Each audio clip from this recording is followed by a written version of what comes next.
Shalom frères et sœurs, c'est la sœur Paul-Marie de la Fraternité Clé de David. Je suis très heureuse de vous accueillir dans ce 5e jeudi de notre série Comprendre et activer le miracle de Dieu dans notre vie. Et pour ce 5e jeudi, le Seigneur nous fait la grâce de pouvoir partager sur la révolte. La révolte ou la rébellion. Alors, cette 5e étape, cette autre étape dans la chute, je peux dire, de notre âme, de notre être lorsque nous traversons généralement une épreuve, est une étape que l'ennemi utilise d'une manière incroyablement méchante pour détruire la vie de l'homme, en fait pour emmener l'homme dans sa propre condition à lui, le diable, qui est le père de la rébellion.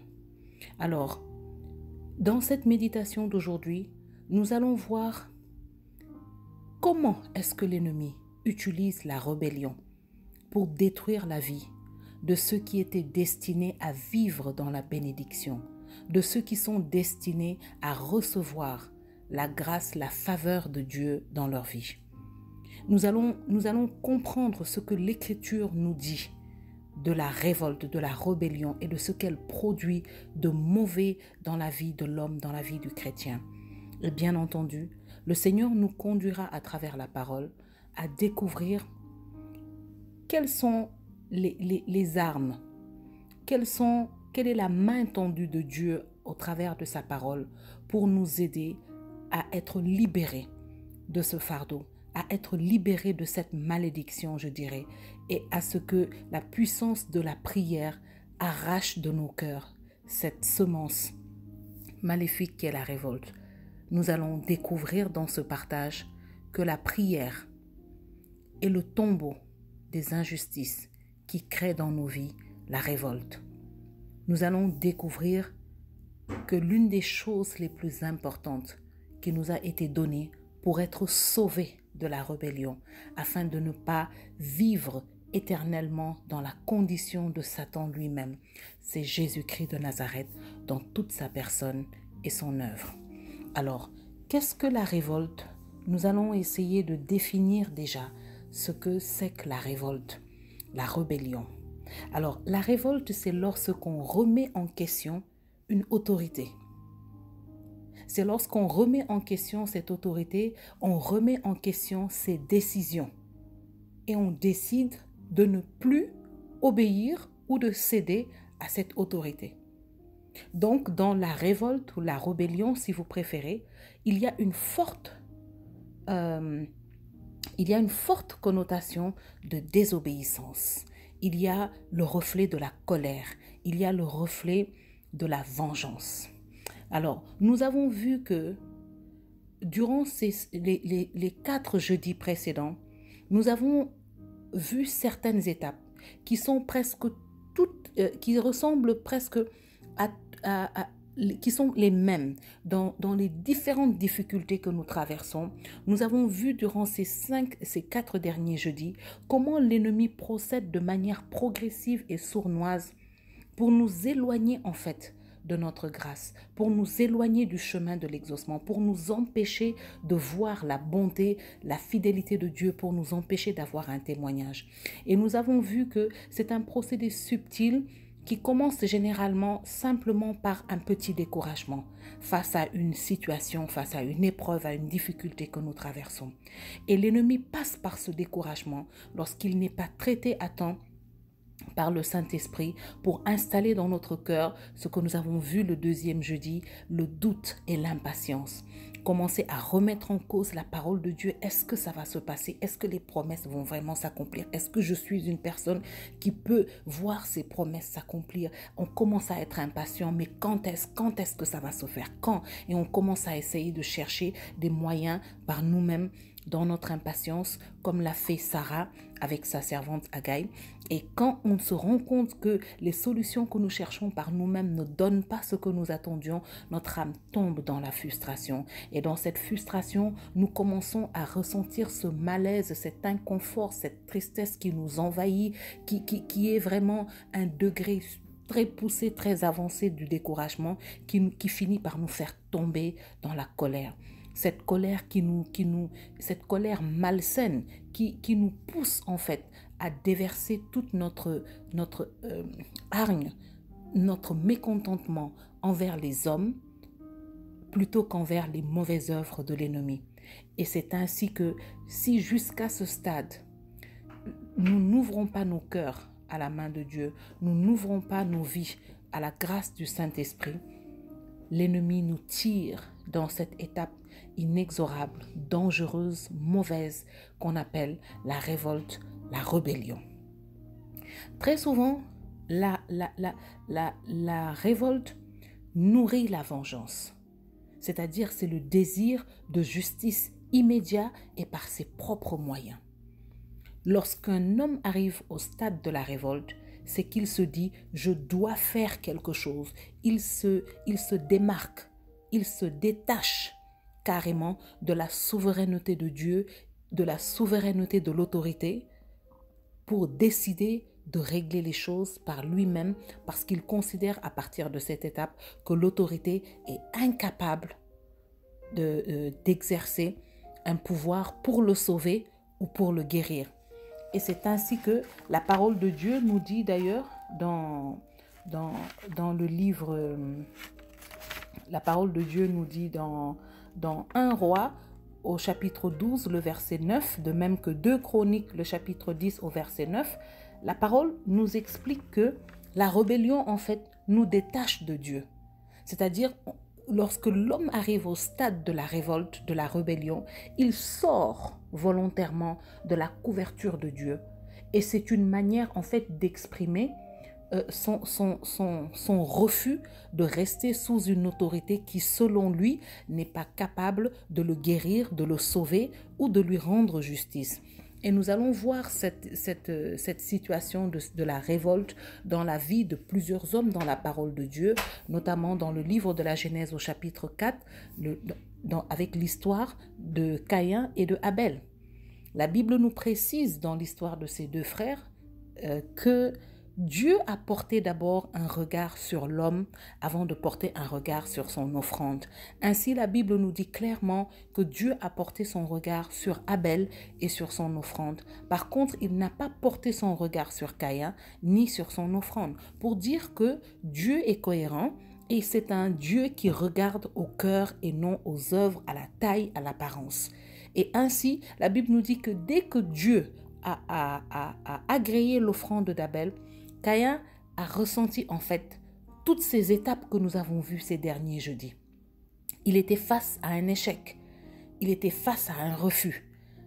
Et il s'est découragé, il a immédiatement douté, il a été impatient que quelque chose se passe. Pourquoi on a pris l'offrande d'Abel et pas la mienne? Cette frustration l'a mené dans une colère et en même temps dans une révolte que Dieu a discernée en lui disant « Pourquoi es-tu abattu et pourquoi es-tu irrité? Si tu agis bien, tu te relèveras. Mais si tu agis mal, le péché est tapis à ta porte, mais toi, tu as le pouvoir de dominer sur lui. » Cette parole est on ne peut plus claire. Mais la révolte était déjà dans le cœur de Caïn. Il voulait régler cette situation lui-même. Il n'avait pas le temps d'attendre d'agir bien ou que Dieu change son verdict ou que Dieu l'agrée à la prochaine offrande. Il a décidé de sortir de l'autorité de Dieu et de régler cet affront, de régler cet échec par lui-même. Et c'était quoi? Selon lui, c'était d'éliminer son frère Abel et qu'ainsi il n'aurait plus de concurrent. Vous savez que cette histoire ressemble à beaucoup de choses qui se passent dans ce monde aujourd'hui. C'est le fruit de la rébellion.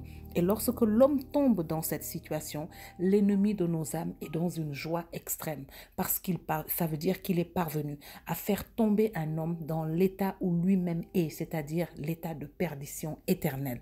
Parce que l'ennemi lui-même est le père de la rébellion. Lui-même, qui était avant Lucifer, l'ange de lumière, qui pensait que tout l'éclat dont il brillait était de lui-même, n'a pas supporté que Dieu porte son regard, son attention, son affection, son amour et décide de donner même son image à une créature aussi faible que l'homme. Il a décidé de régler cet affront en sortant de la couverture de Dieu parce qu'il était convaincu que la puissance et la magnificence dont il brillait dans le ciel venaient de lui. Et c'est ainsi que, s'étant rebellé, il s'est rendu compte qu'il n'était rien et qu'il avait été banni, et tout ce qui lui revenait, toute la gloire, la puissance, la magnificence qui lui revenait lui a été retirée et a été déposée aux pieds de l'homme. Et depuis ce commencement, depuis ces temps anciens, il est devenu l'ennemi de l'homme. Et bien entendu, tout ce qu'il veut, c'est emmener l'homme dans sa déchéance. Et pour cela, il utilise les mêmes procédés, les mêmes étapes que le Seigneur nous a révélées et sur lesquelles nous avons partagé durant ces 4 derniers jeudis, à savoir introduire dans nos âmes le découragement, le doute, l'impatience, la frustration, la colère, la révolte et les 2 autres étapes que nous verrons les prochains jeudis qui sont la haine et l'amertume. Aujourd'hui, le Seigneur nous rappelle encore l'histoire de la tribu de Corée dans le livre des Nombres au chapitre 16 des versets 1 à 3 et un peu plus. Cette tribu qui a vu la grâce de Dieu dans la vie de Moïse et de Aaron, l'élection de Dieu sur Moïse et Aaron, et qui a décidé un beau jour qu'il n'était pas moins qu'eux et qu'il ne comprenait pas pourquoi c'est toujours Aaron, et Moïse et Aaron qui devaient porter le sacrifice et entrer dans la présence de Dieu. Ils se sont levés et ont décidé qu'ils vont sortir de l'autorité de Moïse, une autorité que Dieu avait commandée, que Dieu avait recommandée. Ils vont décider qu'ils vont sortir de l'autorité de Moïse et qu'ils vont eux aussi aller dans la présence de Dieu. Pourquoi? Parce qu'ils ont remis en question l'autorité de Moïse. Pour eux, que Moïse leur dise qu'il n'y a que moi qui ai le droit d'aller devant l'Éternel, c'était un privilège qu'il s'était lui-même attribué. Moïse excédé va leur dire: très bien, puisque vous pensez que c'est quelque chose que j'ai inventé de moi-même, procurez-vous les mêmes cassolettes que mon frère Aaron et ses fils ont pour aller présenter l'offrande devant Dieu. Venez dans la présence de Dieu comme je viens dans la présence de Dieu et l'Éternel lui-même décidera. Ce qui va se passer, nous le savons tous, et je vous invite à le lire dans le livre des Nombres au chapitre 16, des versets 1 à 3 et un peu plus. Ce qui va arriver à la tribu de Corée, c'est qu'elle va être décimée. Décimée pourquoi? Parce qu'elle s'est présentée devant l'Éternel par la révolte. Et le Seigneur dit qu'il n'accepte pas dans sa présence un feu étranger. Un feu pour caractériser que l'enthousiasme de l'homme, quelle que soit la puissance de son désir d'aimer Dieu, de se présenter devant Dieu, de lui offrir quoi que ce soit, doit être soumis à une autorité, doit se faire dans l'obéissance, dans la discipline et dans le droit que Dieu lui-même a édicté. À cause de cette désobéissance, à cause de cette révolte, la tribu de Corée a été décimée. Et nous avons vu ce qui est aussi arrivé à Absalom, qui s'est rebellé contre son père, qu'il a considéré incapable de régler l'affront qui a été fait à sa sœur. Il a mûri étant découragé par le fait que son père n'ait rien fait à son frère qui avait violé sa sœur, doutant donc de la capacité de son père à pouvoir prendre en charge cette situation, impatient de pouvoir gérer ça de ses propres mains, frustré de voir sa sœur dans un état de veuvage à cause de son humiliation, la colère est montée en lui, il s'est révolté contre son père et a décidé de sortir de l'autorité de son père, de former son plan pour détruire et tuer son frère. Et par la suite, il a manifesté sa révolte en montant le peuple carrément contre son père pour prendre le pouvoir, renverser son père jusqu'à contraindre son père à l'exil, à la fuite dans le désert, simplement parce que son père ne pouvait pas commettre un acte aussi ignoble que de se battre contre son fils pour le tuer. Mais on a vu comment le Seigneur a organisé la fin de Absalom, qui était un fils révolté. Nous voyons donc que la révolte est une chose que Dieu ne peut supporter. Que Dieu ne peut supporter. La Bible nous dit que l'homme révolté est destiné à la perdition et que c'est un signe de la fin des temps. Nous pouvons voir cela dans la 2e lettre aux Thessaloniciens, au chapitre 2, des versets 3 et aussi 7. Nous voyons que la Bible nous parle de l'homme révolté comme l'homme qui est destiné à la perdition. Le Seigneur est la rébellion.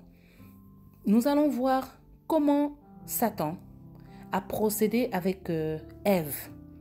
De la même manière qu'il procède avec plusieurs chrétiens, comme nous l'avons décrit durant ces 4 derniers jeudis et comme nous le disons aujourd'hui encore. Il a d'abord suscité en Ève ce découragement en lui faisant comprendre que Dieu vous fait croire qu'il vous aime, mais en fait, en vous empêchant de manger ce fruit, il est juste en train de vous empêcher de pouvoir atteindre un niveau supérieur.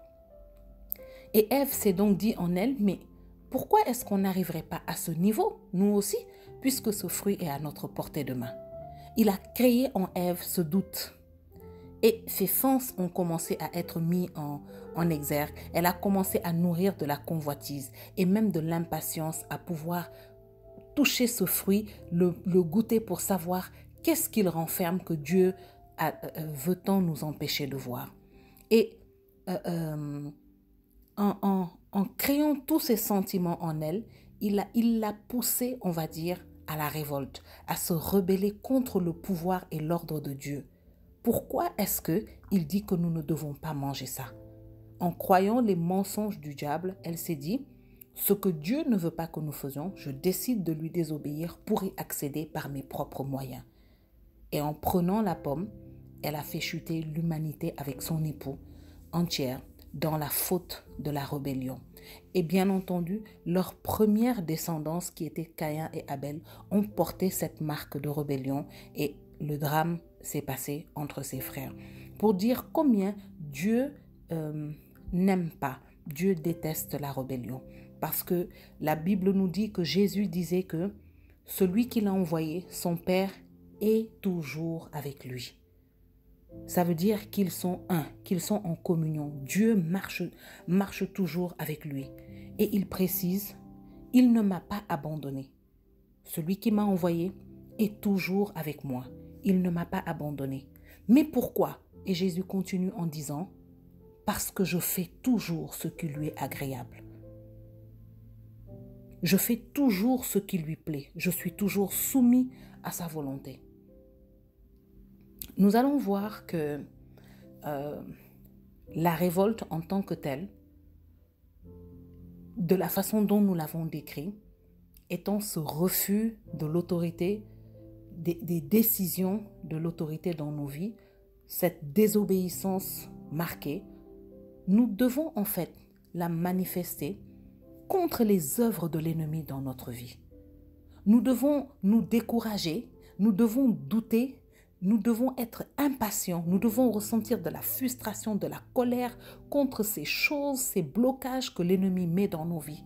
Et nous devons diriger notre révolte contre Satan et ses œuvres dans nos vies. Nous devons avoir cette attitude de dire « ça suffit, tu as assez fait de mal dans ma vie, je refuse, Dieu a promis telle chose et je vais marcher dans ça » comme tous les témoignages que j'ai entendus dans la parole et dans ma vie autour de moi. Mais malheureusement, l'ennemi parvient à faire croire à beaucoup de chrétiens que les motifs de leur malheur, que les raisons de leur malheur viennent de Dieu lui-même, viennent des décisions de Dieu contre leur personne. Et c'est comme ça qu'il les incite à la rébellion.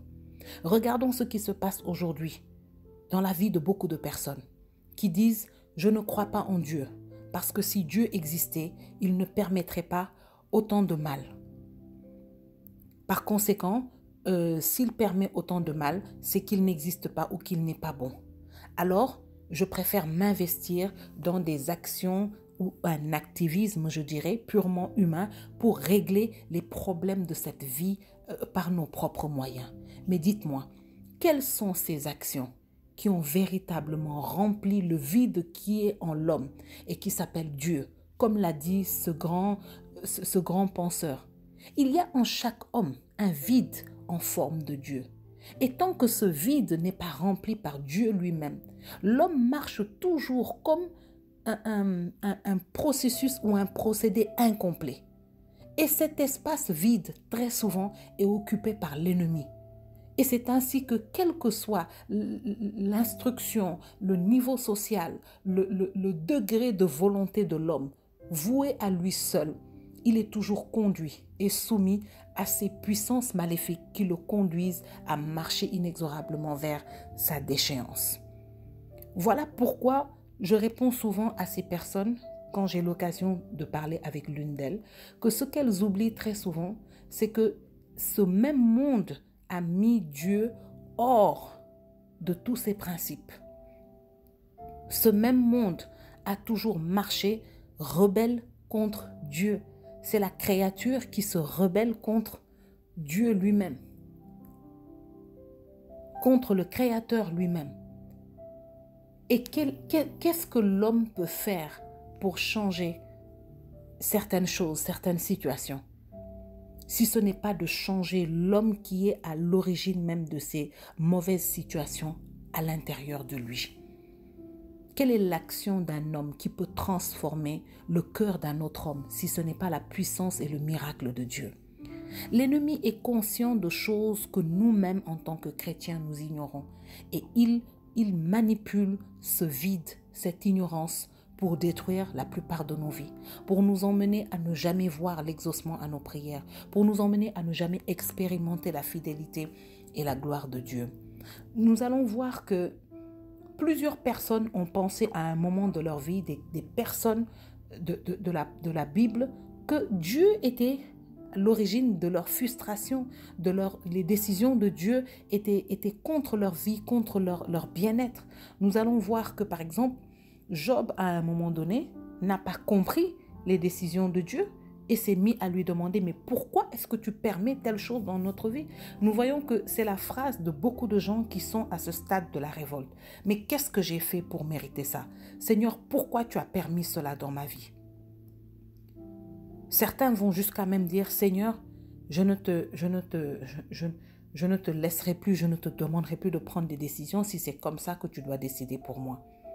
Job a pensé à un moment donné que l'Éternel était contre lui et lui a demandé, mais qu'est-ce que je t'ai fait? Pourquoi est-ce que tu t'acharnes sur moi? Ève s'est demandé à un moment donné, mais pourquoi avec tout ce qu'il nous a donné, il nous empêche de toucher à ce fruit de la connaissance du bien et du mal? Ce serait normalement bien, mais elle ne savait pas tout ce qu'il y avait derrière. Jonas, après avoir fait l'œuvre de Dieu, s'est révolté et a dit à Dieu, mais pourquoi tu m'as envoyé si c'est pour ensuite faire du bien à ce peuple alors que tu m'envoies leur annoncer un châtiment? Si c'est ça, puisque c'est ça, moi je me retire et il s'était déjà rebellé une première fois contre l'ordre de Dieu d'aller envoyer un message de salut à un peuple qui leur faisait du mal. Et quand finalement il voit véritablement la miséricorde de Dieu se mettre en marche pour ce peuple, il décide de se mettre de côté, de bouder, parce que pour lui, voilà, Dieu n'a pas su régler ce peuple comme il devait le régler. Mais Dieu nous a donné une très belle leçon de sa miséricorde, de son amour, de sa grâce pour les hommes, pour les pécheurs, pour ceux qui sont perdus. Il nous a donné un exemple de son infinie miséricorde pour toutes les âmes perdues dans le livre de Jonas que je vous invite au passage à méditer. Donc, le stade de la révolte, en fait, c'est un stade ultime de pesée. C'est un stade de pesée dans notre marche vers le miracle. C'est-à-dire que lorsque nous demandons à Dieu quelque chose, lorsque notre voix s'élève dans la prière, comme Daniel dans la fosse au lion, pour demander à Dieu quelque chose, immédiatement, comme la parole nous le dit, les anges dans le ciel sont mis en branle pour apporter l'exaucement. Seulement, il y a un stade, il y a un processus dans le temps dans lequel l'ennemi intervient pour réclamer nos bénédictions, pour nous mettre à l'épreuve, pour dire comme il l'a fait avec Job, s'il te bénit, s'il te prie, c'est parce que tu fais ce qu'il veut. Cet homme, cette femme ne t'aime pas. Retarde un tout petit peu sa bénédiction et tu verras comment elle va se révolter. Et c'est ainsi que beaucoup d'entre nous, nous perdons notre grâce, nous perdons notre miracle, notre témoignage au seuil même de son accomplissement parce que nous tombons dans cette étape de peser. Cette étape où Dieu va peser notre foi, notre confiance en ses promesses, notre amour pour lui. Cette étape où Dieu va nous peser pour savoir si nous l'aimons pour ce qu'il nous donne ou si nous l'aimons pour ce qu'il est dans notre vie. C'est une étape de peser, mon frère, ma sœur. Et dans cette étape, si jamais nous tombons, l'ennemi a toutes les raisons de réclamer nos bénédictions avec un droit légal. Quand le plan de l'ennemi est en marche pour nous empêcher de voir la gloire de Dieu dans notre vie, l'ennemi va utiliser tout ce qu'il peut, les impacts les plus forts, pour nous pousser d'étape en étape à la déchéance. S'il voit qu'il a essayé par le découragement, tu as tenu, il va passer par le doute et l'impatience. S'il voit que même là, ton âme a été secouée, mais tu continues de tenir, il va te faire rentrer dans la frustration. Tu vas dire, ouais, j'ai tenu, je n'ai pas douté, je suis resté patient, mais quand même, la frustration commence parce que cette épreuve dure. Et l'ennemi te pousse maintenant dans la colère. Mais c'est quoi? Tu commences à te rebeller contre les gens. Mais pourquoi ils me font ceci? Ainsi de suite. Il va jusqu'à te rentrer dans la révolte. Et quand tu es révolté maintenant, tu décides de ne plus obéir à ce que même quand Dieu te dit pardonne, tu dis non, je ne pardonne pas. Parce que la personne m'a fait du mal trop de fois. Cette fois-ci, je refuse de pardonner. Cette fois-ci, je vais lui rendre le coup. Parce que tu es convaincu que tant que tu ne te venges pas, ça ne règle pas le problème. La situation se passe, tu dis... Ah non, j'ai déjà prié 15 fois et toutes les fois, on a prophétisé que Dieu me donnait la guérison et toutes les fois, j'ai fait des analyses, je n'ai pas encore vu la guérison. Donc maintenant, je suis désolée, je ne prie plus, je n'écoute plus aucune prophétie. C'est de la rébellion. Tu dis, ah non, j'ai déposé mon travail, j'ai déposé un dossier pour chercher du travail à plusieurs reprises. On m'a appelé au dernier moment, le poste m'a été refusé. On m'a proposé d'aller dans des sectes, on m'a proposé d'aller voir des marabouts, on m'a proposé de faire partie d'une association ésotérique, on m'a proposé de sortir avec un homme influent ou une femme influente pour pouvoir avoir ce poste. J'ai refusé, mais là maintenant, je suis désolée. Si jamais cette opportunité se présente encore à moi, je vais la faire. La rébellion, c'est lorsqu'on décide de ne plus marcher dans l'obéissance de l'autorité. Et tout homme, que tu sois croyant ou pas, il faut savoir que cette humanité n'a qu'une autorité et c'est celle de Dieu. Et lorsque nous décidons de ne plus marcher selon les vertus de Dieu édictées par son Fils qui est la parole vivante, c'est que nous marchons selon nos propres moyens, c'est que nous marchons dans la rébellion. Et quand nous marchons dans la rébellion, nous marchons vers la perdition. Voici donc comment l'ennemi utilise les choses et les personnes autour de nous pour créer le maximum de situations favorables pour nous emmener dans cette rébellion. Sache, mon frère, ma sœur, que l'ennemi n'utilisera jamais des personnes trop loin. Parce que quand l'impact est éloigné, tu peux esquiver, le coup peut être amorti par la distance. L'ennemi va toujours chercher des personnes proches, ton propre conjoint, qui va récidiver dans des mauvaises attitudes, des mauvais caractères, des mauvais comportements, au point que découragé, tu vas douter que quelque chose peut encore être sauvé dans ce ménage. Tu vas rentrer dans la frustration, tu vas te mettre en colère contre ton conjoint. Vous allez échanger des mauvais mots, vous allez briser votre alliance et la révolte va s'installer et tu vas décider de faire le contraire de ce que Dieu te demande en tant qu'époux ou épouse dans ton ménage parce que tu en as assez, parce que tu veux régler le problème toi-même. Parce que c'est quelque chose qui te colle à la peau. L'ennemi ne va jamais chercher loin. Il passera par tes enfants. Il passera par ton collaborateur le plus proche. Pourquoi? Parce que plus l'impact est proche et plus la force pour anéantir est puissante. L'ennemi le sait et il n'hésitera pas à aller jusqu'à ce point pour pouvoir te faire chuter, pour pouvoir te faire tomber. L'ennemi nous pousse donc à la révolte pour une raison.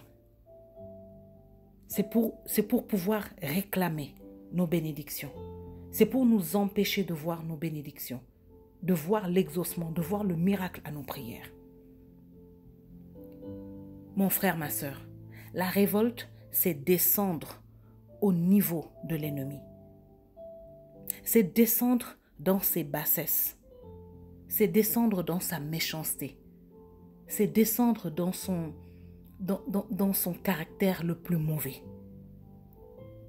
Lorsque tu décides de rendre le coup, de rendre le mal pour le mal, tu deviens celui que tu es. Tu deviens celui pour qui tu as de la haine. Si tu décides de rendre le mal pour le mal, tu décides de devenir celui que tu es, celui que tu haïs. C'est pourquoi la Bible va nous dire, pour ce 5e jeudi, mon frère, ma sœur, en Romains 12 au verset 21, « Sois vainqueur du mal par le bien. » Sois vainqueur du mal par le bien, mon frère, ma sœur.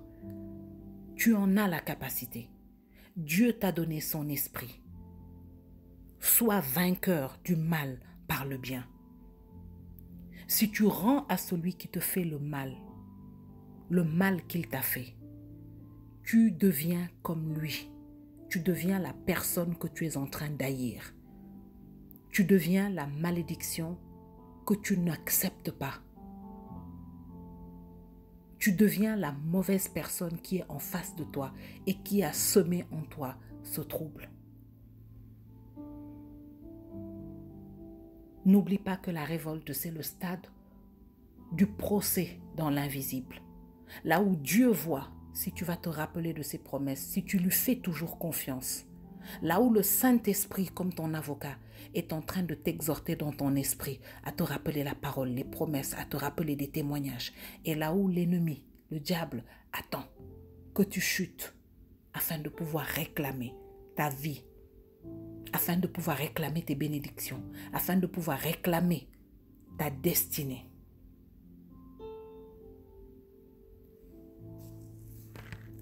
Mon frère, ma sœur, pour finir, je vais te dire, la parole de Dieu nous présente la personne de Jésus-Christ de Nazareth, notre Seigneur et notre Sauveur, comme l'antidote, le médecin, le remède à la rébellion.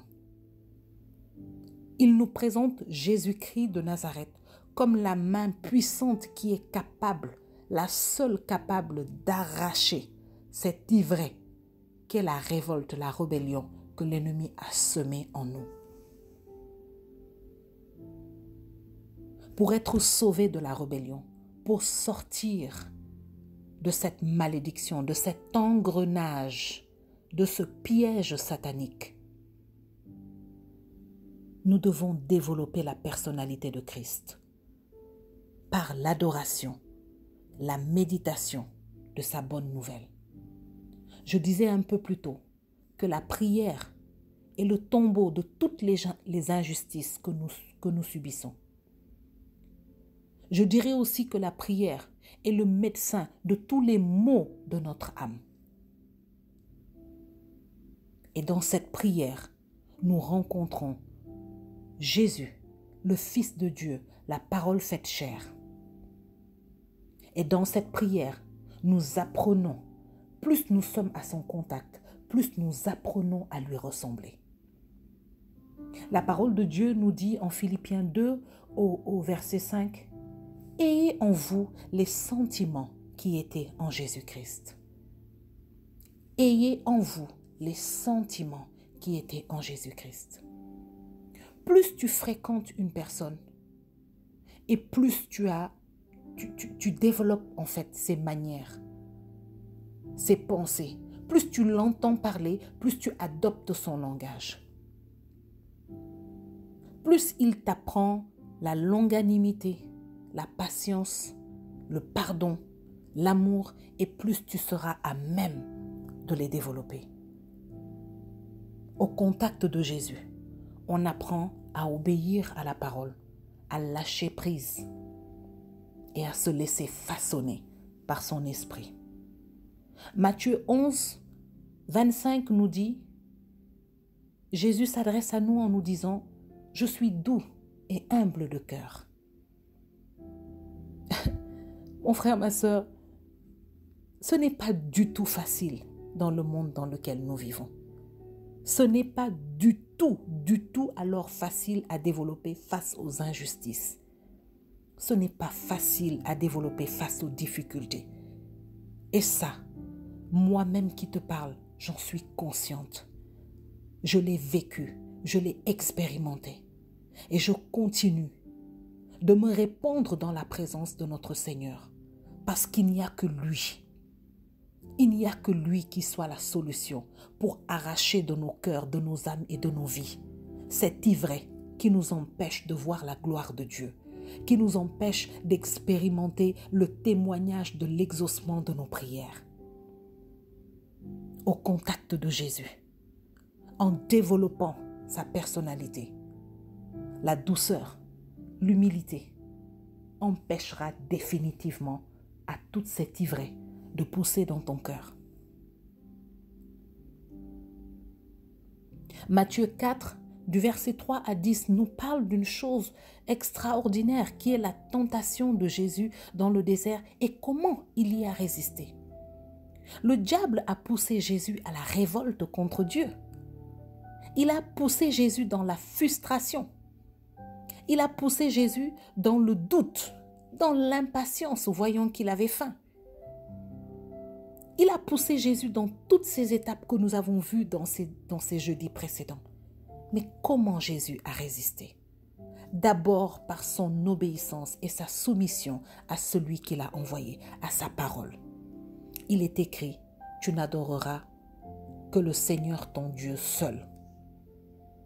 Il est écrit que l'homme ne se nourrira pas seulement de pain, mais de toute parole qui sortira de la bouche de Dieu. Jésus lui a montré que je suis totalement soumis à Dieu. J'ai totalement confiance en Dieu. C'est son propre Esprit Saint qui m'a conduit dans ce désert.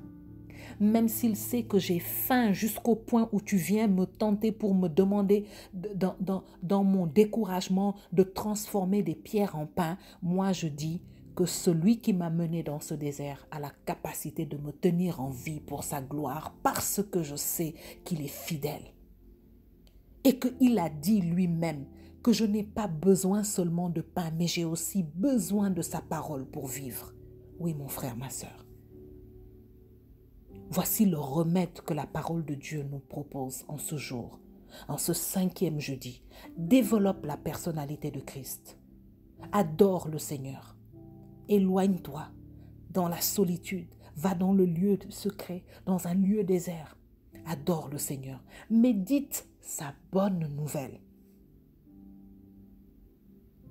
Et tu apprendras devant des situations qui te poussent à bout jusqu'à la révolte, à dire au Seigneur, Seigneur, vraiment je t'en prie, je ne peux plus supporter cette situation, mais non pas ce que je veux, mais ce que tu veux. Afin que ce soit toujours la volonté de Dieu qui se fasse dans ta vie et pas celle de ta chair ou celle de l'ennemi contre ta vie. Je prie en ce jour que le Seigneur te remplisse à nouveau de son esprit, qu'il renouvelle la grâce de son esprit en toi, qu'il ravive la présence de son esprit en toi.